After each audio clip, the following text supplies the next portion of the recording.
Tariff war undermines confidence in U.S. economy. Consumer confidence is declining. The stock market is falling. Government bonds are being sold off. And a weakening U.S. dollar all point to shaken faith in the strength of the American economy. On April 11th, the University of Michigan reported that U.S. consumer confidence dropped by 11% in April, down to 50.8 points. This is the lowest level since 2022 and the second lowest in the more than 70-year history of the index. The trade war launched by President Donald Trump in recent months is putting significant pressure on American sentiment. Surveys show public mood had already worsened before Trump announced retaliatory tariffs last week. Just like last month, this decline is widespread and consistent across all ages, income levels, education backgrounds, geographic regions, and political affiliations, said Joanne Su, director of the survey. Consumer confidence has fallen more than 30% compared to December, 2024, largely due to fears surrounding the trade war. The Federal Reserve and Wall Street are closely monitoring this index, as it reflects consumer spending. The U.S. is a consumption-driven economy, with the sector accounting for 70% of GDP. A drop in consumption could drag down the country's economic growth. The U.S.-initiated trade war has seen continuous developments over the past 2 months. On April 9th, President Trump announced a 90-day delay in imposing high retaliatory tariffs on dozens of trade partners. However, the baseline tariff of 10% on all trading partners remains unchanged. In fact, retaliatory tariffs against China were raised to 125%. On April 11th, China struck back by increasing tariffs on all American goods to 125%. Trade tensions have triggered a sell-off of U.S. assets. Wall Street saw several consecutive declines before rebounding on news of the tariff delay. However, in the following session, indices dropped nearly 3% after the White House confirmed total tariffs on China would reach 145%. Equities are considered risky assets, but even traditionally safe investments like the U.S. dollar and government bonds have been sold off. The U.S. dollar has depreciated for 2 consecutive sessions. The dollar index now stands at 99.7, its lowest since mid-2022. Brad Bechtel, head of FX at Jefferies, said the weakening dollar is largely due to investors' diminishing confidence in the U.S. economy's relative strength. As a result, they are shifting toward other safe haven assets like the Japanese yen and Swiss franc. A major shift is underway.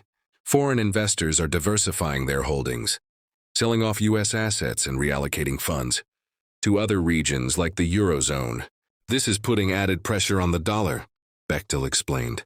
Meanwhile, on April 11th, the yield on the 10-year U.S. Treasury briefly rose to 4.59%, the highest since February 13th. This yield just recorded its strongest weekly increase since 2001, as U.S. government bonds faced a major sell-off. U.S. government bonds, no longer a safe haven amid economic uncertainty. U.S. government bonds, long considered one of the safest assets in the world, are traditionally favored by investors during times of economic turbulence. Typically, when the stock market experiences a sell-off, investors shift funds into government bonds. However, the simultaneous decline of both investment channels now signals broader concerns about economic stability.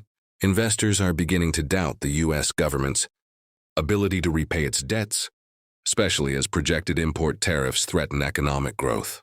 This wave of sell-offs has caught the attention of the White House. People are feeling a little uneasy. The bond market is very complicated, President Donald Trump said on April 8th. The bond market is clearly making the president nervous. Investors are signaling their dissatisfaction, and the U.S. faces a real risk of recession, said Ed Yardeni, president of Yardeni Research. In an interview with CNN, Goldman Sachs forecasts weaker growth for the U.S. this year.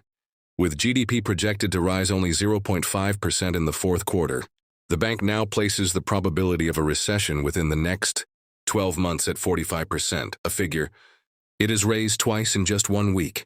A slew of other banks have echoed these warnings, including Barclays, BofA Global Research, Deutsche Bank, RBC Capital Markets, and UBS Global Wealth Management. They argue that the U.S. economy could face heightened risks of recession this year if President Trump maintains his current trade policy. Additionally, Trump's tariff policies have sparked concerns that foreign investors may begin selling U.S. government bonds to gain leverage in trade negotiations. Reduced international trade with the U.S. also means that foreign investors hold fewer U.S. dollars to purchase American bonds. Analysts believe that this week's bond market turmoil was a key factor behind Trump's decision to postpone retaliatory tariffs. The delay came faster than we expected, likely a reaction to market dynamics. This is a stark contrast to Trump's enthusiasm when the tariffs were first announced just a week ago, said Mohit Kumar, chief European economist at investment bank Jefferies, on April 9th. White House economic advisor Kevin Hassett admitted that the bond market did influence the tariff delay, but rejected the idea that the decision was driven by panic. The bond market is simply telling us, it's time to act. That did factor somewhat into our calculations.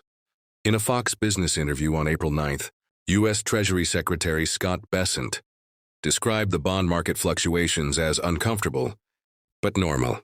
However, renowned American investor and Trump supporter Bill Ackman had a different take. The stock market is falling, bond yields are rising, and the dollar is weakening. None of this signals a successful policy, he concluded.